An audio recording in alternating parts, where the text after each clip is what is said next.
ever wondered how you learn how to walk and jump? How you are able to learn how to talk? These are skills that a child develops, like a learning process. Skills are learned and developed into more complex tasks that a child can do. There are different aspects of growth and development of a child. Hi, I'm Regina A. Santos. I'm a special education teacher. I have 3 kids. Their names are Yumiko, Yoshi, and Johanse. Yumiko is 19 years old, Yoshi is 18 years old, and the youngest is 14 years old. The process through which one human being grows and develops from birth to the beginning of adulthood is called a child development. In the first 5 years of life, your child's brain develops faster than any other time in his or her life. It is the time when a child starts to experience things. This stimulates the brain of a child, making different connections and laying the foundation of learning and the development of a child's behavior. Before a child is even born, there are already effects towards the child's development that is known as prenatal effects or pre-birth effects. These effects can either be positive or negative. The sources of these effects can vary, as well as its actual effect on the child upon birth. What can contribute to the positive effect of this stage of development are eating certain fruits and vegetables only, because there are fruits that pregnant women should avoid, like pineapples. Taking supplements under the supervision of a doctor would contribute to the good brain development, and as well as activities as letting the fetus listen to the musics. The most common reasons for mothers to have preterm labor is a urinary tract infection. We can't control that. Sometimes people get those, and it can cause premature contraction. A good many of the babies in the newborn intensive care require emergency C-section deliveries, and that's because either the baby's in fetal distress or the mother's blood pressure is dangerously high, things like that. It is also said that the attempt to abort the fetus and fail to do so could negatively affect it. However, things like stress and domestic violence may slightly differ on its effect as well as emotional effects. There are 5 domains of a child development. When a 2-year-old baby is learning to explore the environment with his hands and eyes, or a 5-year-old adding 2 plus 3, this is cognitive development. Cognitive development is ability to learn, solve problems, and retain information. A child's ability to use small muscles, specifically their hands and fingers, to pick up small objects, hold his spoon, or scribble with crayons is called fine motor skills development. On the other hand, a child's ability to use large muscles is called gross motor skill development. This is his ability to sit up straight, to pull up to a stand, and to jump. When a 12-month-old baby says his first words, a 2-year-old naming the part of his body, and a 5-year-old saying feet instead of foots is called the speech and language development of a child. Out of these 5, one serves as fundamental foundation in child development, and in so many different ways is interrelated with every kinds of development mentioned. This is called the social and emotional development. The social and emotional development is the child's ability to interact with each other, including helping themselves and self-control. Example of this would include a 6-week-old baby waving bye-bye, or a 5-year-old boy knowing how to take turns in the games and accepting his loss. Coaching started from our home. I really supported what they do and in their interests. The social and emotional aspect of a child's development is cut into 2 parts. Social development refers on how a child interacts with each other. As for emotional, it refers on how a child recognizes, expresses, and manages feelings. Well, as a parent, the way I observe them, I think they're able to cope up with the norms in terms of social and emotional development. Babies this young are extremely responsive to the emotions and the reactivity and the social interaction that they get from the world around them. This is something that we started studying 30, 40 years ago, when people didn't think that infants could engage in social interaction. In the still face experiment, what the mother did was she sits down and she's playing with her baby who's about a year of age. I'm my good girl. Oh. And she gives a greeting to the baby gives a greeting back to her. Yeah. This baby starts pointing at different places in the world, and the mother's trying to engage her and play with her. They're working to coordinate their emotions and their intentions, what they want to do in the world. And that's really what the baby is used to.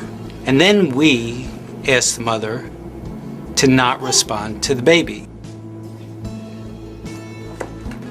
The baby very quickly picks up on this, and then she uses all of her abilities to try and get the mother back. She smiles at the mother. She points because she's used to the mother looking where she points. The baby puts both hands up in front of her and says, "What's happening here?" She makes that screechy sound at the mother, like, "Come on, why aren't we doing this?" Even in this 2 minutes, when they don't get the normal reaction, they react with negative emotions, they turn away, they feel the stress of it, they actually may lose control of their posture because of the stress that they're experiencing. Okay. I'm here. And what do you do? Watching the baby get distressed can be highly triggering. If a child can get so upset over a few seconds of cold and unfeeling behavior. A classic way to test a child's emotional quotient is the marshmallow test, wherein kids will be given a marshmallow, and if 10 minutes has passed without the child eating it, he gets another one. The purpose of this test is to test the child's patience and emotional thinking, to see how they can resist the temptation of eating the marshmallow to gain more. Emotional quotient is a level of one person's emotional intelligence. So, during the marshmallow test, when a child would think, "Oh, if I don't eat this right now and just wait for a little while longer, I would get another one." Study shows that children who have passed this test tend to be more successful as adults. The marshmallow test was an original Stanford University experiment conducted by Walter Mischel and Abby B. Ebbison. I can see that they're very strong kids because they were able to cope up emotionally, socially, to whatever situation that they encounter in life. There is also the social quotient, which is the ratio between social age and chronological age. It's a parallel concept to an IQ, wherein a score of 100 indicates average performance. For age score less than 100 indicates below average functioning. This is simply their ability to get along with others and adapt to new situations. Children learn social skills very early in life that determine their social competence. I'm a teacher and I know about more psychology of a child. So started from the womb, I already nurtured them with so much love, parental love. That's very important. Have to accept them, that they're God's children. Inside your womb is a God's child. So I'm just a caregiver. God gave me a child, so I have to do my very best to take good care of my child. The back and forth interactions of babies and adults shapes a baby's brain architecture, supporting the development of communication and social skills. By the time a child reaches the age of 3, the brain reaches 80% of its adult volume. What happened in the first 5 years of life is directly related to children's long-term cognitive, emotional, and social outcome through adulthood. Play is an activity that young children do every day. And we all know that it's important. But did you know that research shows that play is actually central to young children's learning? What can you do to help children get the most learning from their play?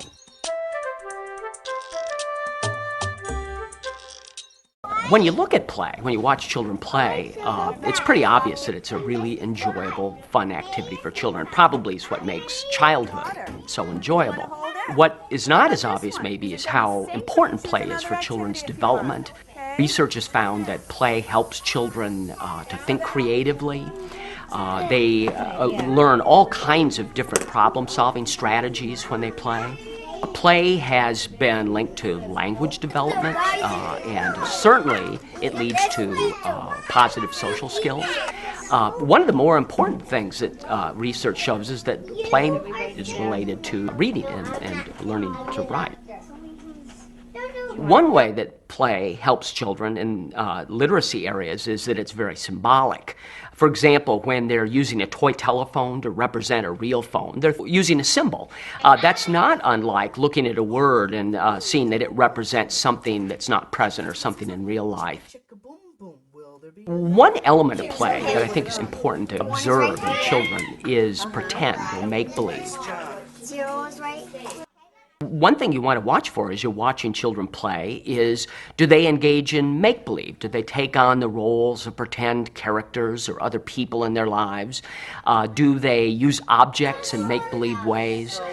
Do they invent imaginative play situations to play out with their peers? Play gives children a chance to practice different social skills. They learn to acknowledge others' feelings, play nicely, share and resolve conflicts. This further becomes more interactive, further improving their social intelligence that prepares them for interactions and relationship inside and outside home. So minsan wini-weigh ko din, minsan talaga lenient, minsan strict. So hindi pwedeng laging strict baka masakal na sila. Social and emotional development are interconnected with every other development. For example, a child's ability to learn new information is influenced by his ability to interact appropriately with others and his ability to control his immediate impulses. Dealing with kids, di ba? My profession is dealing with kids, and I've been in this profession for so many years. So, basically, talagang napapag-aralan ko na yung mga bata kung ano. So, ganon. Bata pa lang, kahit sa role-playing nila sa bahay, yung paglalaro, di ba, naglalaro-laro sa bahay, makikita mo na kung what kind of person is ano. And also, yung character nila, how to, they deal with other people, doon mo makikita kung anong uri ng bata sila. Just like, kwento ko lang, yung bunso ko, pag umakit kami ng overpass, bumababa kami underpass, pag makakita ng pulubi, babalikan niya yun, tapos bibigyan niya ng piso, tapos pipilitin talaga ako, mabigyan natin ng matanda ng piso. A development of any kind always has its issues and conflicts, and the child development is not exempted from it. These issues and conflicts can occur in different stages of development as time goes on. Let's take a look at some of these issues and conflicts. These are the factors that may affect a child's social and emotional development. The physical surrounding, wherein the child develops, impacts in his development directly and indirectly. This includes housing, facility for education, open space for recreation and playing. The nature of physical surrounding can influence the quality of parenting and in turn affect the health and well-being of the children within that environment. Development means changed, and change happens when a particular thing, teaching, practices, or norm has been introduced to a child, different from what he or she used to have. And change, or a good change or a longer change, would be acquired if the child has been exposed to the two variables. And these two variables are the two factors that I believe greatly contribute to child's development. First is time, and second one is space. Time would mean when do the child spend most of his time with, and space would answer where do the child spend most of his time. So, and that would practically be able to change or develop the child's emotional and social aspect. The patterns that I have observed in children's social and emotional behavior were: first, children were not provided structure and daily routines at home. This is one way to create secure environment to a child. In our school, we are addressing it by giving parenting seminars, calling them for a conference, and giving them guidance on how they can help their children in terms of social and emotional development. Parents should love their children and show them affection through hugs, cuddles, and talking with them about their feelings. They should encourage them to try new things that will benefit them in the future, such as extracurricular activities. They must give their child opportunity to play with other children their age. They might as well show their feelings to them and establish daily routines. Lastly, parents should always acknowledge their child's feelings. And because not all kids are the same, you need to know their different personalities and characters so that you would know how to approach them. I trust my kids. They know that they could also trust me and that I'm always here for them no matter what.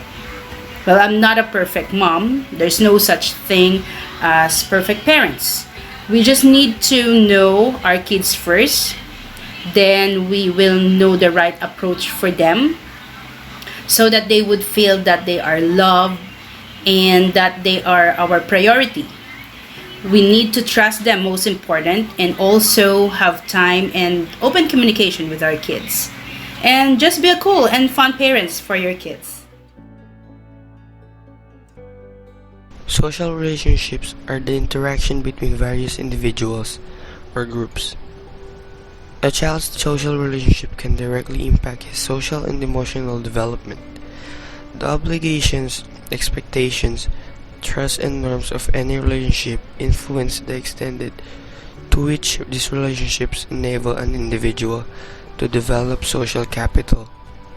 Social capital is a strong, supportive network of individuals who provides access to emotional and physical resources which an individual need to fulfill their goals.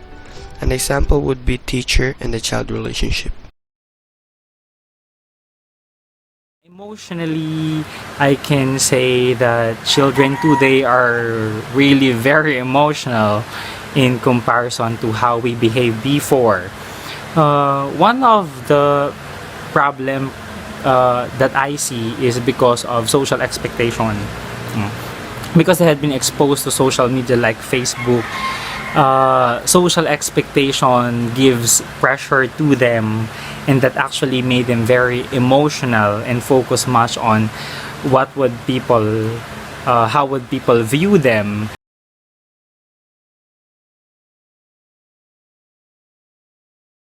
And depression are just everywhere. Students are committing suicide because they cannot handle their emotion. And that is one of the pattern that I really see, and one of the major factor that contributed is the misuse or the abuse of the usage of technology. Parenting style is another factor that may affect a child's social and emotional development. This is one of the most influential factors that may really affect a child's development, depending on how the parent take care of their child. Because the parents are the first people that the child will encounter, and how they treat their child affects their growth and behavior. The influences of parents and other adults The other is the influence of peers and other children. Let's talk first about how parents influence children's tractor operation. Parents and other adults can influence children in several ways. First, of course, is modeling. There's a long body of research suggesting that we learn from others we respect. We model behavior. So, for example, there's an old study that showed that teenagers, when they drive a car, the best predictor of whether that teenager will wear a seatbelt when he or she gets into the car is whether his or her parents wear a seatbelt. The best predictor by far is whether parents wear a seatbelt. That determines whether the child will wear a seatbelt when they start driving. The same is very likely to be true in tractor operation. If parents wear seatbelts, the kids are likely to wear seatbelts. If parents tie their long hair or long clothing up, the kids are likely to tie their hair and clothing up. If parents wear hearing protection, the kids are likely to wear hearing protection. So parents need to model the safe thing to do. The children are watching, whether you know it or not. Parents and other adults, the children are watching and learning from what you do. Modeling is a very influential aspect of teaching your children. It isn't verbal, it isn't purposeful, but it happens. From early childhood on, the children are learning by watching. And they're learning by watching the people they respect. Their parents, maybe their aunts or uncles, maybe their grandparents. They're learning by the respected individual. As a parent, ito yung ma-advise ko.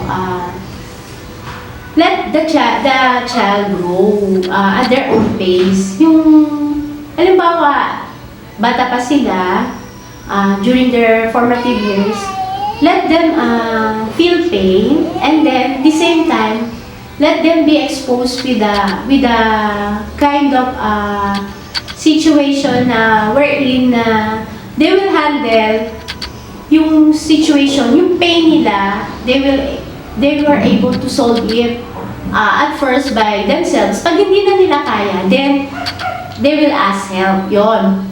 Siyempre, they will ask guidance from adult, from parents, di ba?